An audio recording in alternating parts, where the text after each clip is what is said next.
Mas agora vamos voltar então para 2024, agora 1h23, a apuração pega fogo e a gente acompanha tudo aqui na Jovem Pan. O André Marinho tá de olho no mapa, vai trazer as últimas atualizações pra gente. Meus amigos, vem pra cá, Fabrício, também, olha só, eu vou trazer aqui as últimas atualizações do estado-chave, o estado principal, dos principais estados pêndulos, sem dúvida alguma, o mais cobiçado, o mais desejado, que é a nossa querida Pensilvânia. No momento que Donald Trump vai se consolidando com 51,2% dos votos na dianteira, na ponta, comparados a 47,8% de Kamala Harris, lembrando, um estado que Joe Biden derrotou Donald Trump em 2020.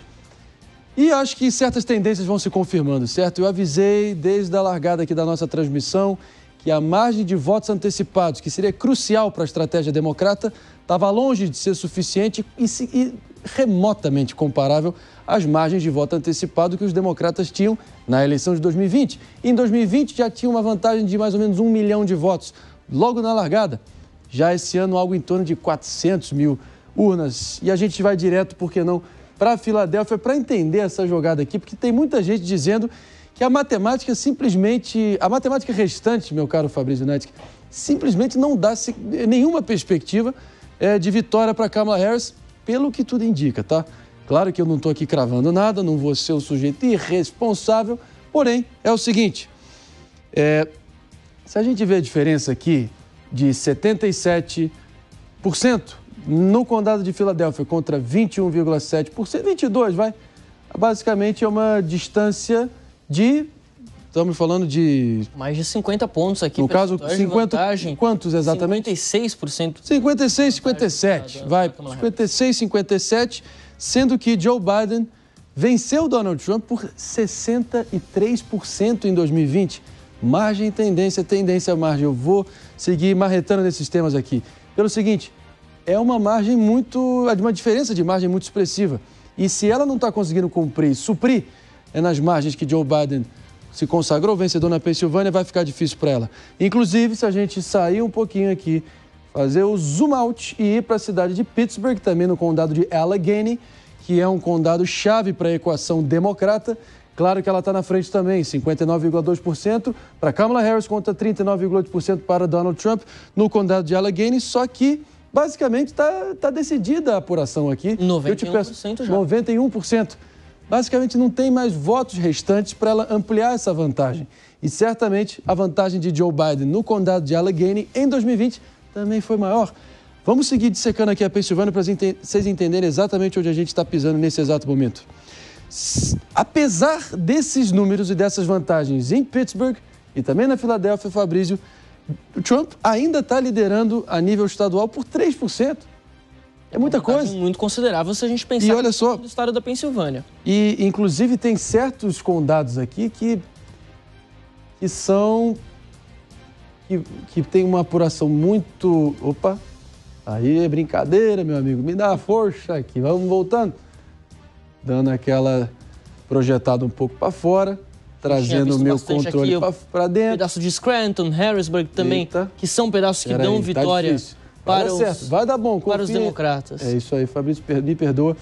Eu vou tentar localizar aqui exatamente o que eu estava te dizendo em relação a condados rurais que Trump venceu com margens expressivas em 2020 e 2016, que estão com uma apuração bem no início ainda. Imagina só a vantagem que ele vai acumular nesses condados também. Pode seguindo aí também, trazendo as suas impressões, enquanto eu localizo também o condado de Cambria, também tem o condado... de Carbon e de Luzerne. Cambria, Carbon e Luzerne, condados trumpistas na Pensilvânia e apuração ainda um pouco precoce. Vamos dar uma olhadinha em outro estado que saiu o resultado aqui, estado de Washington. Opa, olha lá. Já era prevista essa vitória de Kamala Harris, 12 votos no colégio eleitoral em Washington para ela. Olha o nosso amiguinho aqui. Exatamente, com cerca de 60% dos votos ao todo lá em Washington. Kamala Harris vence esse estado novamente. Os democratas dominam a costa oeste, Washington, Oregon e Califórnia vão para os democratas. Com isso, a diferença entre ela e Donald Trump cai mais um pouco. Agora a gente está falando de 211 para Trump, 165 para Kamala Harris. É uma margem de que Trump tem com certo conforto, mas com muitos estados importantes ainda a serem analisados, a serem decididos. A vitória em Washington já era esperada, assim como a vitória em Oregon, assim como a vitória na Califórnia. Os democratas mantêm uma tendência histórica nesse pedaço do país, dificilmente tem ali uma vitória republicana, mas, é claro, isso é só uma gota nesse quebra-cabeça que a gente está montando aqui na Jovem Pan News ao vivo. Agora, 1h28. André, essa apuração em Washington, você estava falando do condado de Cleveland? É, meu amigo. Traz para mim, em que pé tá essa história aqui? Olha só, 54,3%. Pode parecer um condado meio bizarro, aleatório, mas tem um retrospecto, assim, perfeito de previsão do vencedor da eleição no final das contas, e Kamala Harris vai derrotando Donald Trump 54,3% a 43,9% nesse momento. Ao todo, com 71% das urnas apuradas por lá. É um resultado interessante para a gente analisar. Se a gente for... um bom presságio também para Kamala Harris, por mais exótico que seja, mas realmente tem essa segue num batente muito... O King County, em Washington, que é o condado onde está a cidade de Seattle, a mais importante lá do estado de Washington, a vitória absoluta de Kamala Harris com 75,2% dos votos no condado de King, onde está a cidade de Seattle. Donald Trump tem 22,4%, 63% das urnas já foram apuradas por lá. Lembrando, o estado de Washington já declarada a vitória de Kamala Harris. Os democratas chegam a 165 votos no colégio eleitoral contra 211 dos republicanos. Para vencer, você precisa de 270. Os democratas, então, ainda precisam de 105 votos no colégio eleitoral contra 69 de Donald Trump. Agora me falhou a conta aqui, confesso para você, para chegar em 270. O quanto falta aqui? 59, exatamente. 59. Olha só, minha professora de matemática... Já tá tarde, 1h30 da manhã, tá desculpado. Mas vamos lá, eu queria voltar aqui para Pensilvânia e seguir insistindo aqui, porque, de novo, joia da coroa, onde a parada provavelmente vai ser decidida. E olha só, voltando para Filadélfia, eu sigo insistindo nessa equação aqui. Por mais que Kamala Harris esteja com essa margem de momento, se a gente tem basicamente 172.873 votos estimados, remanescentes, restando a serem contados na Filadélfia, certo? Certo. Mesmo se Kamala Harris obtiver 100%, o que é estatisticamente improvável, para dizer o mínimo, mesmo se ela obtiver 100% desses votos nesse momento, ela só lideraria Trump no estado da Pensilvânia por 8.000 votos. Sendo que a gente tem, como eu disse, condados que são amplamente simpáticos a Donald Trump, com apurações ainda muito precoces, ainda muito cedo, e ele tende a expandir ainda mais a liderança a nível estadual dele no momento que eu vou te perguntar, Fabrício, agora que a gente está tendo só uma questão aqui, uma intercorrência técnica para não poder... Estou tentando aqui acessar a Pensilvânia sem ir direto para o condado. Qual é a contagem a nível estadual? A nível estadual, a gente já tem 77% das urnas apuradas. Parece que há uma certa estagnação nesse momento, né? Estava avançando bem lentamente, para dizer o mínimo, assim como no estado do Arizona, que estacionou nos 51% e não sai mais de lá, né? Meu amigo, olha só. Michigan, Donald Trump tem a ponta em Michigan. Exatamente. Impressionante, hein? 50,9% Donald Trump assume a dianteira no estado Wolverine, o estado de Michigan. Com meus amigos, olha só. 37% das urnas apuradas. Muito cedo ainda, tudo pode acontecer, mas margens próximas, até maior do que se esperava dele, talvez dos 3 swing states ali do cinturão de ferrugem, o que ela tinha mais chance de prevalecer, certo? E aqui é interessante, se a gente puder ampliar aqui um pouquinho. Minnesota está indo para os democratas, por enquanto 55,2% dos votos para Kamala Harris contra 42,6% para Donald Trump, 47% dos votos apurados. Mas o interessante da gente analisar esse pedaço aqui, André, é porque os dois candidatos escolheram vices dessa região, numa expectativa de tentar conquistar esses eleitores do meio oeste americano. Kamala Harris escolhe Tim Walz, governador de Minnesota. Donald Trump escolhe J.D. Vance, senador por Ohio. Isso tudo é uma região muito próxima culturalmente, que sofre dos mesmos problemas, que tem as mesmas dificuldades e onde os dois partidos sabiam que teria uma disputa bem apertada. A gente está vendo essa disputa bem apertada em Wisconsin, a gente está vendo essa disputa bem apertada no Michigan. Ohio já teve a decisão pró-Donald Trump, pró-partido republicano, mas até o momento a aposta de Donald Trump em trazer o senador de Ohio, J.D. Vance, parece estar indo melhor do que a aposta de Kamala Harris em trazer o governador de Minnesota, Tim Walz. E aí a gente pode até lembrar, André, quem era um dos favoritos para o cargo de vice de Kamala Harris? Josh Shapiro, governador da Pensilvânia. Se os democratas não vencerem na Pensilvânia, você pode ter certeza. Vai ter muita gente se perguntando, e se Josh Shapiro fosse o candidato a vice?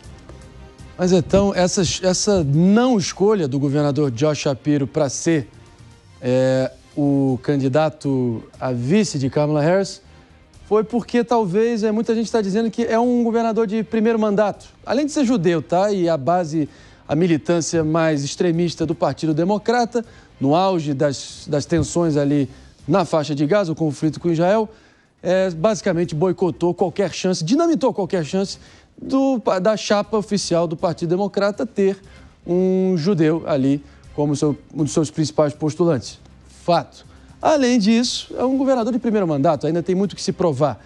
Teria mais ou menos um efeito João Dória aqui em São Paulo, aquele sujeito que tentou alçar um voo precoce ali para voar um executivo para um cargo acima ali na cadeia de comando política, na cadeia alimentar, e acabou se estrebuchando, acabou se frustrando e não foi a lugar nenhum. Então, ele acabou sendo preservado. Realmente algumas vozes ali dos bastidores da Pensilvânia dizendo que, já que ele não foi escolhido, ele também não se dedicou como que ele poderia, para também não queimar o capital político dele, porque ele vai surgindo como uma estrela muito promissora do partido para as eleições futuras. 2028 é logo aí, já estamos aqui, o nosso Beraldo estava falando de 2028. Josh Shapiro naturalmente largaria como um nome bem cotado. E a gente está vendo, talvez, pelo andar da carruagem, que Donald Trump vai tendo a equação perfeita para levar a Pensilvânia. Exatamente. Eu queria aqui também, enfim, eu vou acionando aqui os universitários que estão aqui alistados aqui ao longo dessa programação, para me dar mais algumas informações, especialmente o caso de Erie, né? Que Kamala Harris tem uma ponta confortável e normalmente Erie... eu queria que você me trouxesse aqui. Estamos chegando quase nos 50% dos votos por lá, 48% das urnas apuradas no condado de Erie. Perfeitamente. Boa, Fabrício. Eu acho que é porque ainda dá para dizer que a principal fatia desses 50% de urnas apuradas em Erie, que para todos os efeitos é considerado um dos principais condados swing, ora vota no partido, ora vota no outro, votou em Trump em 16, venceu, votou em Biden em 20, venceu na Pensilvânia. E claro, Kamala tem a dianteira, mas pode ser que nessa segunda metade da apuração, Trump venha com a performance expressiva do dia da eleição e assuma a ponta. A ver. Exatamente. Bom, vamos chamar aqui mais um entrevistado para conversar com a gente, o professor Kleber Carrilho, lá da Universidade de Helsinki, na Finlândia. Ele que é mestre em comunicação social, vai trazer para a gente aqui uma análise de como os candidatos se portaram até o momento. Professor, seja muito bem-vindo a essa nossa cobertura especial. Donald Trump tem o seu discurso que apela bastante para a classe média americana, que é uma comunidade muito carente de um líder nesse momento. Kamala Harris tentou cativar principalmente as mulheres e os negros, mas você acredita que quem teve mais efeito até agora, quem conseguiu chegar mais direto ao ponto nessas eleições até o momento? Professor, boa noite, seja bem-vindo. Boa noite, Fabrício. Boa noite, André. Realmente a gente tem aí um caso em que há um candidato extremamente bem posicionado, que é Donald Trump. Todo mundo sabe quem é o eleitor dele e também quem não vota nele. Isso é, numa eleição como essa, algo muito importante. E Kamala Harris chega quase de supetão, de forma muito improvisada, e tem um posicionamento construído de forma, claro que estratégica, claro que lendo pesquisas, mas que não confirma uma parte daquilo que as pessoas acreditavam sobre ela. Então, aquela operadora da justiça, durona, com características de pragmatismo, tenta se tornar, no período eleitoral, uma pessoa mais simpática, mais sorridente, mais ligada a questões familiares. E eu não sei até que ponto essa estratégia, e acredito que não tenha funcionado muito bem, mas vamos ver os números depois, eu não sei até que ponto essa estratégia conseguiu ser informada, comunicada, argumentada com o eleitorado que, claro, no caso dos Estados Unidos, precisa ter um estímulo para sair de casa e ir votar, para fazer todo o processo de enviar o seu voto, né? Então, essa conquista necessária, ela precisa vir a partir de um posicionamento muito claro. Trump tinha esse posicionamento e jogou muito bem com essas ameaças que existem, no caso, no discurso dele, para os Estados Unidos, para que os eleitores dele pudessem votar. Já Kamala Harris, isso não foi tão bem claro para uma parte do eleitorado, provavelmente devido a essa dificuldade de posicionamento. Acho que aí há um primeiro componente. Claro que há outros componentes políticos, mas a partir da sua pergunta sobre comunicação, a questão do posicionamento parece muito clara. Trump é muito bem posicionado e Kamala Harris com uma certa dificuldade de dizer quem é. Professor, dá pra gente dizer que o fato da Kamala Harris ter entrado nessa disputa em cima da hora, com a desistência de Joe Biden ali no final do mês de julho, isso atrapalhou? Talvez não tenha tido ali o seu discurso já pronto, não tenha tido tempo de elaborar possivelmente uma estratégia mais desse ponto de vista da comunicação para conseguir se aproximar do eleitorado? Pode ser, e acredito muito nisso mesmo, Fabrício. Mas aí há um outro componente, que é uma certa polifonia num partido tão complexo quanto o Partido Democrata, num contexto tão complexo quanto os Estados Unidos. Isso acontece no Brasil também. Nós temos diferenças regionais muito grandes, como os Estados Unidos também têm. E, por isso, o posicionamento ele não pode ser também não pode se tentar entregar um posicionamento único para todo o país. Ele precisa ser adaptado para determinadas regiões. E acredito que, pelo fato de ter pouco tempo para comunicar e para desenvolver a campanha com visitas, né, com essa presença que se faz fundamental em tempos como este, essa falta de tempo trouxe para Kamala Harris um desafio adicional. E aí, o que parece quando a gente vê, principalmente a estratégia de comunicação da convenção, é uma tentativa de jogar para todos os lados, tentar conversar com todos os públicos possíveis, trazer o maior número, e aí vamos pensar nos eventos todos, o maior número de celebridades, o maior número de influencers, para fazer esse filtro, para levar a mensagem da candidata. Mas, novamente, isso precisa ser construído de forma a fazer com que não haja aquilo que a gente na comunicação classicamente chama de dissonância cognitiva. Ou seja, Kamala Harris é aquela operadora da justiça muito, às vezes dura, muito pragmática, muito direta, ou ela é essa pessoa simpática, bacana, gente boa, que se tentou vender. Então, essa dificuldade de definição de quem era a personagem pode ter levado a um resultado que não é exatamente o que se esperava, pelo menos o que o Partido Democrata esperava.